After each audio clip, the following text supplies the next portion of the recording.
Alors on est parti. Voilà, on est sur le cheval de Noël. Ok, du coup le concours, qui est prêt pour le concours? Avant de vous plonger dans la transformation de Jay en Rogue, rappelons-nous qui est Jay.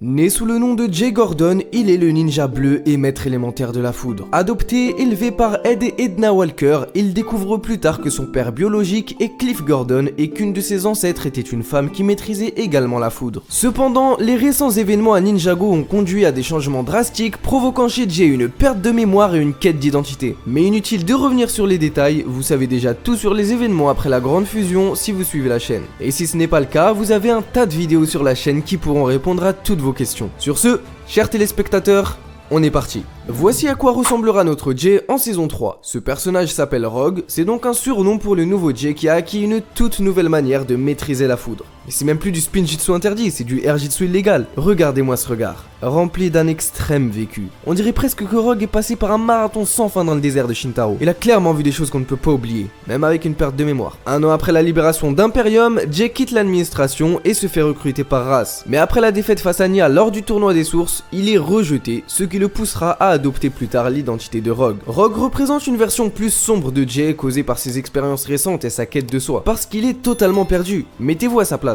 Perdre sa mémoire, se faire recruter puis rejeter par cette même personne qui vous a recruté dans son équipe, et ne connaître littéralement personne là où on vit. Il va donc sûrement adopter des stratégies pour passer au-delà des obstacles qui vont lui barrer la route.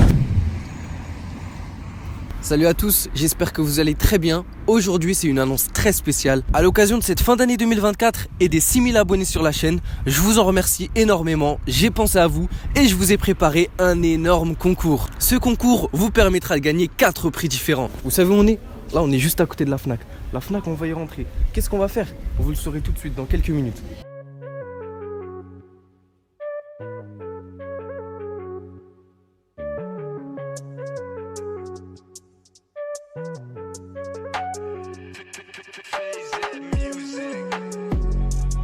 Dans ce concours, il y aura 4 prix, donc tout logiquement, il y aura 4 gagnants. Le premier prix, c'est quoi? C'est une carte cadeau Amazon d'une valeur de 10 €. Le deuxième prix, c'est une carte cadeau Spotify d'une valeur d'1 mois. Le troisième prix, c'est un set Ninjago 2023. Et le quatrième prix, c'est un aspirateur Lego d'une valeur de 100 €. Bon, comme dans tous les concours, il y a des conditions, mais ici elles sont toutes simples et la majorité d'entre vous, vous les avez déjà toutes remplies. Premièrement, vous êtes déjà presque tous abonnés à la chaîne YouTube et ça c'est une des conditions pour participer au concours. S'abonner également au Instagram qui est en description, c'est également une condition, donc si vous étiez pas au courant, il y a du Instagram et on commencera le contenu dessus très prochainement. Vous likez la vidéo et le post Insta et enfin vous m'envoyez un DM pour me confirmer votre participation ou un commentaire sur YouTube. Vas-y. Ok, alors on est parti.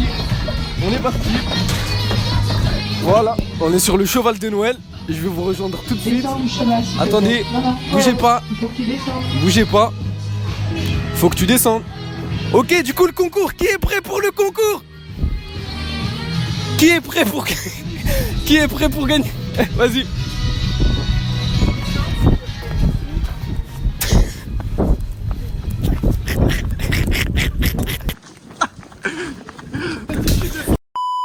La transformation de Jay en Rogue a obligatoirement des répercussions sur son équipe. Ses anciens alliés, notamment Nya, sont déconcentrés par ce changement. Nya en particulier a tenté de rassembler les souvenirs de Jay et de le ramener à son ancienne personnalité. Mais bien sûr, en vain. Sinon on serait pas là à faire toute une vidéo pour parler d'un personnage qu'on ne connaît même pas, avec lequel on a juste un nom pour faire des milliers de théories. Certains fans suggèrent qu'il pourrait s'agir d'une version alternative de Jay provenant d'un autre royaume, tandis que d'autres pensent qu'il est sous l'influence d'une force obscure. Mais je vous propose plutôt d'écouter cette intrigante théorie. Rogue est le résultat d'une fusion entre Jay et une entité sombre très ancienne ayant une relation avec la foudre qui avait prévu depuis des milliers d'années de faire de Jay son hôte pour réaliser ses plans maléfiques, ce qui expliquerait sa puissance à manier les éclairs et son changement de personnalité. On peut aussi penser que pendant sa discussion avec Nya dans le tournoi, il a eu un moment d'absence et de souvenir, mais que cette entité ait pris le contrôle sur lui et l'ait empêché de se rappeler de qui il est réellement. Mais si Nya avait réussi à réveiller quelque chose lors de leur affrontement, pas des souvenirs, mais un conflit intérieur. Peut-être même que Rogue va s'effondrer sur la dualité à laquelle il fait face. Qu'en pensez-vous?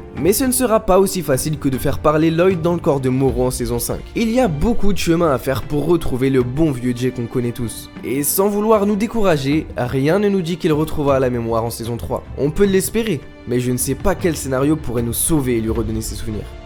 Mais attendez, qui a volé les cornes de dragon? Imaginez que Lloyd ne parvient pas à les protéger et que Rogue tombe sur elle. Elle serait entre de très mauvaises mains. J'ai vu passer une théorie intéressante faite par Tapis Jaune dans les commentaires de la dernière vidéo qui disait « Ma théorie, c'est que c'était Robbie qui a volé les cornes des matriarches, et c'est censé. Robbie est devenu l'héritier du tournoi des sources et il voulait commencer cette nouvelle ère avec quelque chose d'intéressant.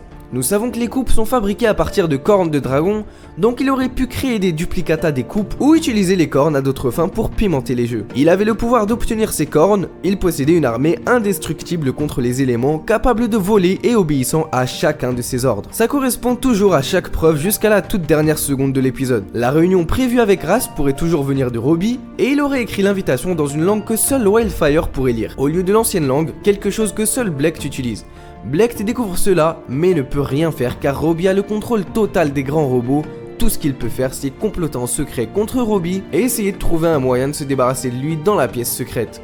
D'après cette théorie, ce serait donc Robbie le grand voleur. Pourtant, Robbie a l'air d'être quelqu'un de confiance. Et vous, que pensez-vous de cette transformation de Jay en Rogue? Est-ce une évolution positive ou une dérive inquiétante? Et si je vous disais que Rogue n'est pas Jay, mais une entité utilisant son corps? Rogue trouvera-t-il la lumière ou restera-t-il plongé dans l'ombre? On en reparlera dès qu'on aura plus d'indices. En attendant, vous savez quoi faire, envoyez vos avis et vos théories dans les commentaires, et moi je vous dis à la prochaine.